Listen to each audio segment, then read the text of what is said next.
Today, many environmentalists argue that suburban sprawl, the practice of filling the space between cities with endless low-density car-dependent development, harms the planet and our public health. Sprawl has replaced the clear distinction between urban and rural of the past with a homogeneous blend of the two.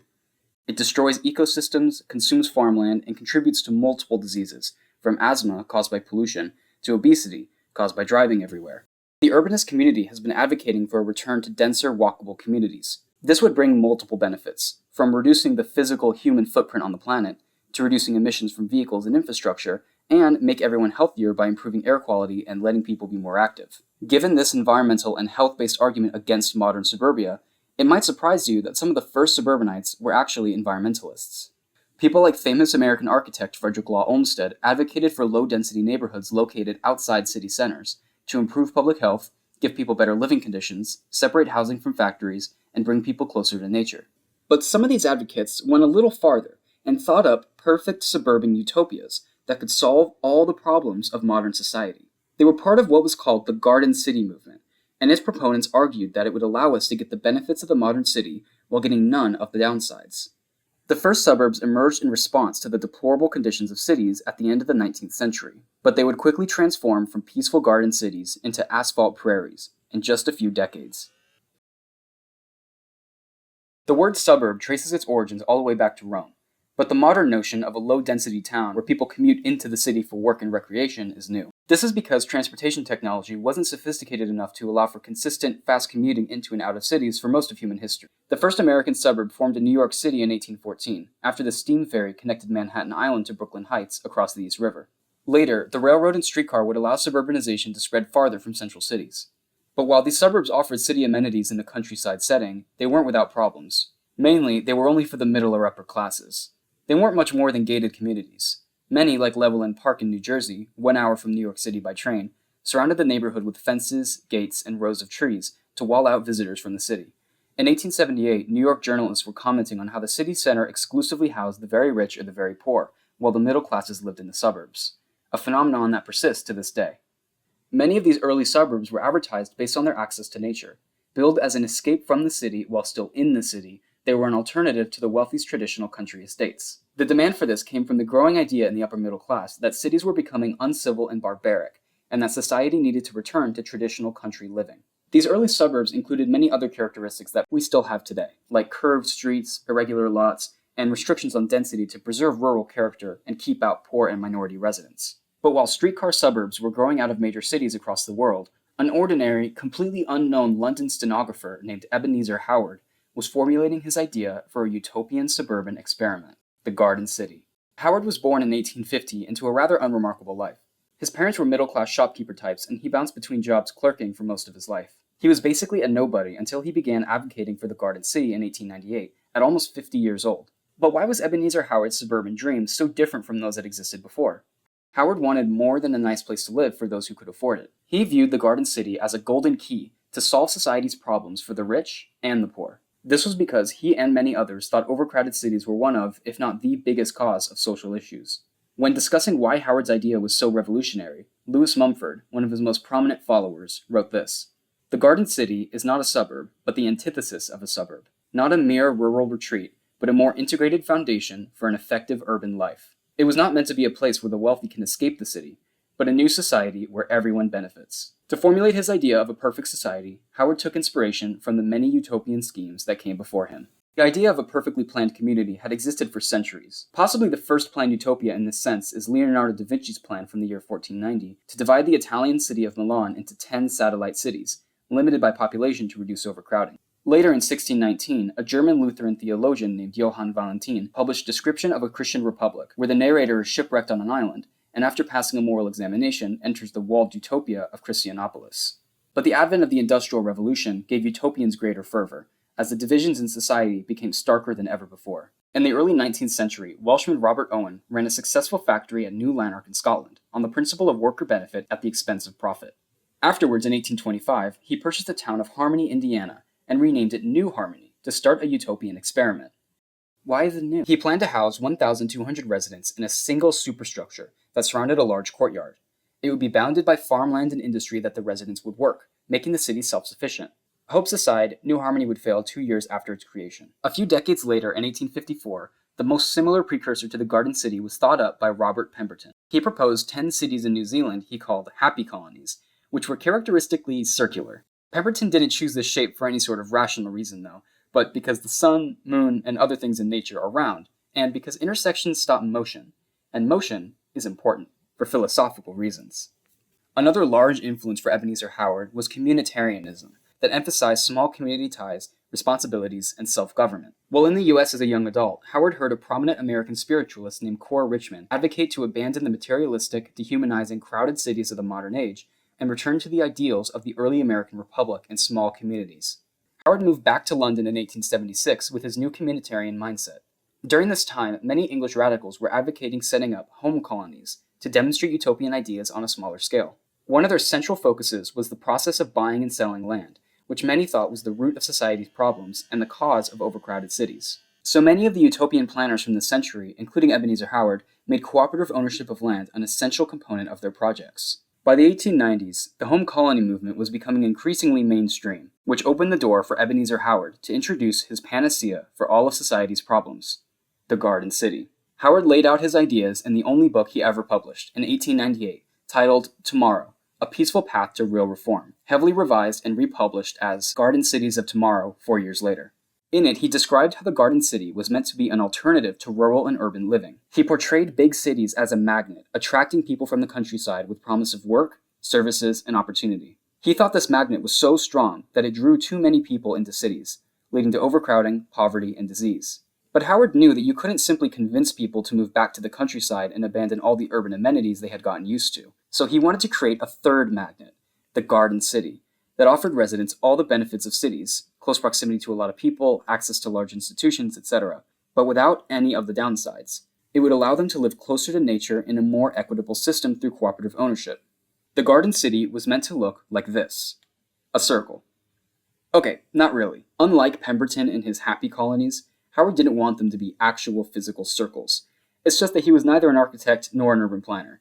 The circles were meant to be diagrams, giving you an idea of what the city should look like while leaving the specific design up to individual architects. Anyway, his model Garden City had a giant park at the center, surrounded by a boulevard and most of the city's government buildings. This road was surrounded by another park, and then a large, glass-enclosed winter garden and shopping arcade he called the Crystal Palace, on a massive 420-foot wide Grand Avenue, with other institutions like schools or churches on it. The city would be subdivided by large radial tree-lined boulevards into distinct quarters that could be built separately. Houses would be of mixed architectural style and size, ranging from detached single-family homes to group apartments, with some cooperative gardens or kitchens. There would be space for all social classes. The residents of the Garden City would join construction societies and cooperatives that would manage their own neighborhoods, limiting the government's influence over daily life. About a 15-minute walk from the city center, you would find the Greenbelt. The Greenbelt was meant to be a permanent growth boundary that would surround each Garden City. The space would be reserved for factories, farmland, and parks, allowing residents to work local jobs instead of commuting into the big city,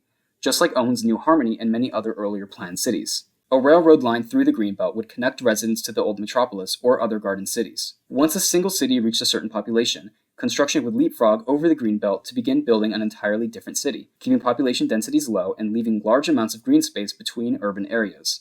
These groups of a number of Garden Cities formed a social city, where residents could travel between them to access institutions like universities or hospitals that served a larger population than a single community. With this network of Garden Cities, Ebenezer Howard saw a way to get all the benefits of the city while connecting us to nature and eliminating poverty. His book was an instant hit and was soon spread across the globe and translated into multiple languages. Ebenezer Howard was unknown a year before, but now he was a worldwide phenomenon. Many people saw his Garden City as a perfect way to alleviate congestion around major cities. But not everyone was convinced. In London, the Times said that while the idea was good in theory, it was too utopian to ever be implemented in practice. And the Fabian News echoed this, saying Howard should be advocating to improve existing cities instead of devoting his life to a pipe dream. They said, these plans would have been in time if they had been submitted to the Romans when they conquered Britain. Only 5 years after the book's publication, the first real attempt at creating a garden city was started. It would be called Letchworth. Originally just named First Garden City, the Letchworth project began in 1903 on a plot of land 35 minutes by rail from London. Letchworth's planners, Barry Parker and Raymond Unwin, had the challenge to turn the diagrams of a stenographer with no architectural experience into a real city. Unlike some earlier planned cities, Letchworth didn't have a millionaire sponsor. Instead, it was founded by a limited dividend private company for community benefit. As a result, the planners also had to deal with a chronic lack of funds. They built the town with a mix of winding roads that respected existing trees and topography, and geometric roads near the city center. In order to make the city feel more lived in, Letchworth's residential quarters were made to look like the chaos of medieval towns, with tons of mismatched building styles and sizes. Most of the housing was family-oriented, but Ebenezer Howard strongly advocated for cooperative housing for unmarried young professionals. This caused Letchworth to build the neighborhood of Holmesgarth. Okay, so while Howard argued for this neighborhood because he believed everyone should be able to afford to live in the Garden City regardless of income and all that stuff, he also just really needed a place to live. After the death of his first wife and the failure of his second marriage, he began living life as a lonely bachelor again and needed an affordable apartment. Just a little piece of Ebenezer Howard lore for you. Back to Letchworth, the entire city was surrounded by a greenbelt and included many parks within the borders as well, and everything was within walking distance. Fun fact, it was also the site of the first roundabout in England. All said, they did a great job at a first attempt at turning a diagram into a real city. But while Letchworth was undoubtedly a great place to live, as many observers noted, it didn't achieve the Garden City's most ambitious goals. One of the most important factors that would turn a suburb into a garden city was having local industry and jobs, eliminating the need to commute away from your home. But Letchworth only had one clothing factory and a small tapestry workshop, which wasn't enough to support the residents. The next great project for Howard's disciples was Second Garden City, or Welwyn. It offered a chance to learn from Letchworth's mistakes. The city was built on empty land that Ebenezer Howard bought with some friends, 21 miles from London. In addition to all the things that made Letchworth a great place to live, Welwyn was able to become a minor industrial center. Its manufacturers included a shredded wheat factory and a pharmaceutical company. But similar to Letchworth, it wasn't enough, and Welwyn became just another London commuter suburb, albeit a very nice one. By this point, the Garden City movement wasn't impressing contemporary observers anymore. As the book Paradise Planned put it, a great name, by the way, for a massive book. If Letchworth had appeared ahead of its time, Welwyn Garden City had not. Welwyn's local democratic government didn't work as intended, and its investors were maximizing profit instead of community benefit. The only influential legacy of Welwyn was that American planners Clarence Stein and Henry Wright took inspiration from it for their own version of the Garden City back in the States. While these two garden cities failed to meet their most ambitious goals, I want to make sure I don't undersell them too much. They were beautiful, complete cities built from scratch that included great green space, affordable housing, and many innovative ideas. Welwyn would be the final garden city Ebenezer Howard was directly involved in. He died in 1928. He was a man who spent the majority of his life unknown and only ever published one book, but he started a new era for city planning and was eventually knighted. That's right, it's actually Sir Ebenezer Howard. I'm also happy to report that he married again, and he and his wife are buried in a cemetery in Letchworth Garden City. Howard's movement, even before his death, was always bigger than himself. Aside from the two official garden cities in England, others had been popping up all over the world. Everything from the Cité Industrielle in France, to Hellerau in Germany, to Kingsport, Irwin, and Atascadero in the United States. So Howard's direct projects had a certain level of quality control, but some of the suburbs claiming they were garden cities weren't anything special. Maybe they had some parks. Most American planned cities during this time period were either company towns, like Hershey and Pullman, religious projects like Zion, or for-profit business ventures like North Charleston. Or they were like Pacific City, which was the fire festival of garden cities. Set up not in the US, but in northern Mexico, it was advertised to potential residents as a puritanical paradise where you could be free from sin, advertisements, alcohol, and lawyers. But when the colonists arrived, they found a desolate landscape, barely farmable, with little water, but lots of malaria. Anyway, the few American plans that approached Ebenezer Howard's ideas were never built, like Mossman in Montana, or they weren't able to meet their planned objectives, like Atascadero in California. But in 1929, the brand new suburb of Radburn was created, and it would be a garden city for the modern age. It was the brainchild of those American planners from earlier, Clarence Stein and Henry Wright. They saw the Welwyn and Letchworth garden cities while on a special investigation, their words, in England. They intended to take the ideas attempted at those two walkable cities and adapt them for the automobile, which by this point in 1929 was quickly becoming the dominant form of transportation in many places. Located 20 miles northwest of New York City along a railroad track, Radburn was probably the only true attempt at making a garden city that was automobile-friendly. According to Stein, Radburn was designed to answer the enigma, how to live with the auto, or, if you will, how to live in spite of it. This truly was a trial for suburban planning, an attempt to make a city based on the automobile that still respected a small community feel, walkability, and access to transit. The planners' innovation was to completely separate cars and pedestrians. They made heavy use of cul-de-sacs to discourage through traffic on residential streets, and funnel everything onto smaller and then larger roads, a design common in modern suburbs. But the key difference between modern-style suburban planning and Radburn is that Stein and Wright didn't intend for everyone to drive everywhere. They created a vast pedestrian and cyclist path network that took residents to local amenities like the community school. The paths meandered through shared parks and never interacted with roads. The front doors of Radburn's houses actually opened onto these footpaths, and a side door was placed next to the garage. Radburn was an attempt to allow residents access to the revolutionary technology of the automobile, while retaining the small-town human scale that Ebenezer Howard's Garden Cities had. People were really excited for Radburn. Jed Smith wrote that Radburn was a town where roads and parks fit together like the fingers on your right and left hands. A town in which children never need dodge motor trucks on their way to school. A new town, newer than the Garden Cities, and the first major innovation in town planning since they were built.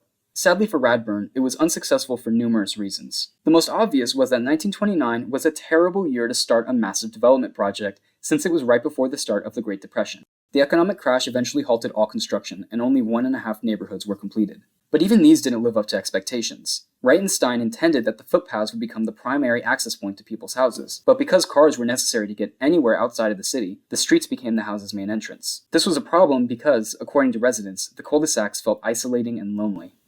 Radburn's planners had a different vision of suburbia compared to what America would adopt after World War II. Architecture critic Paul Goldberger said on the 50th anniversary of the town that it was at the crossroads of two utopian dreams, that people would give up some of their private suburban land in exchange for much larger, shared open space, and that a way would be found to control the automobile. The years since have shown, sadly, that the faith Radburn's makers had in these dreams were largely displaced. Few later suburbs followed Radburn's ideas, and today Radburn appears like an earnest and naive experiment. While there were a few Radburn-style garden cities built during the 1930s as Depression-era construction projects, an entirely different type of suburb was about to sweep much of the Western world.